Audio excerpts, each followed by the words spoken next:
हरे कृष्णा भक्तों, क्या आप जानते हैं कि अयोध्या में एक ऐसा दिव्य स्थान है जहां स्वयं भगवान विष्णु ने गुप्त रूप से तपस्या की थी, जहां स्नान, दान और दर्शन मात्र से मनुष्य के पाप नष्ट हो जाते हैं, जहां देवताओं ने अपनी हार को जीत में बदल दिया था।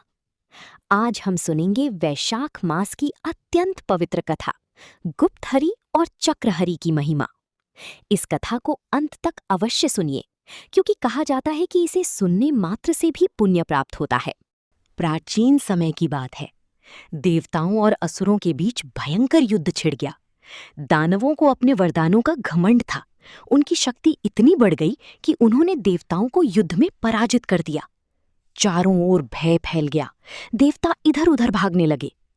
तभी भगवान शिव ने उन्हें संभाला और कहा, डरो मत, अब हमें भगवान विष्णु की शरण में जाना होगा। भगवान ब्रह्मा को आगे करके सभी देवता क्षीर सागर पहुंचे। वहां भगवान विष्णु शेषनाग की शैया पर विराजमान थे। माता लक्ष्मी उनके चरणों की सेवा कर रही थीं। देवर्षि नारद भगवान के गुणों का गान कर रहे थे। गरुड़ जी हाथ जोड़कर सामने खड़े थे।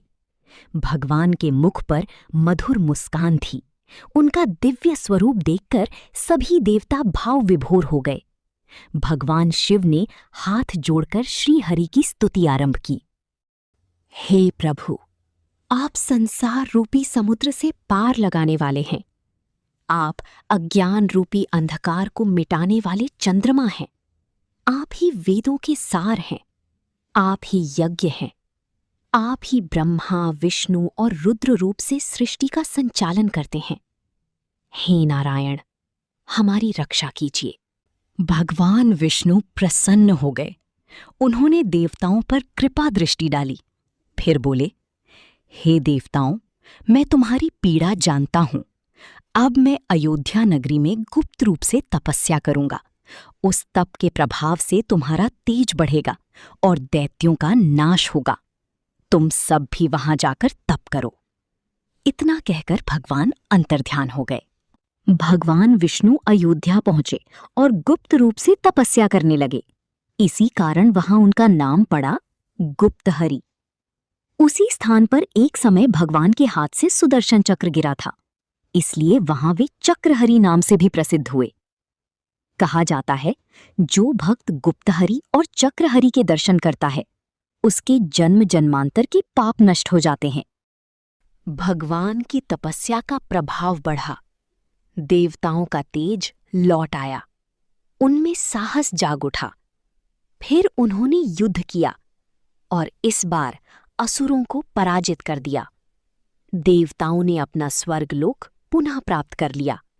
चारों ओर आनंद छा गया। सभी देवता पुनः अयोध्या आए। उन्होंने भगवान विष्णु को प्रणाम किया और कहा, हे प्रभु, आपने हमारा कार्य सिद्ध कर दिया। अब हमारी एक विनती है, आप सदा इसी स्थान पर निवास करें ताकि भक्तों की रक्षा होती रहे।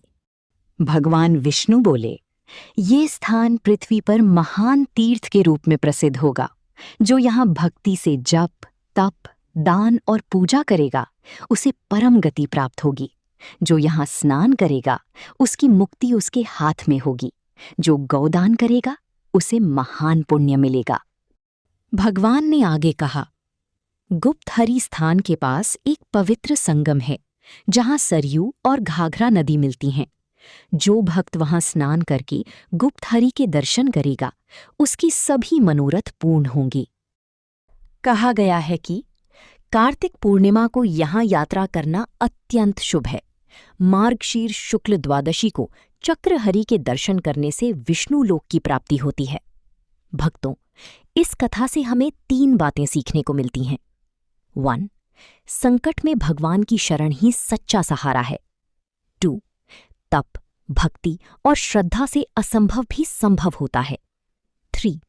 भगवान भक्तों की रक्षा के लिए स्वयं गुप्त रूप से भी कार्य करते हैं। अगर आपको ये वैशाख मास की दिव्य कथा पसंद आई हो तो वीडियो को लाइक करें, जय श्री हरि लिखकर कमेंट करें और ऐसी ही पावन कथाओं के लिए चैनल को सब्सक्राइब करें। हरे कृष्णा।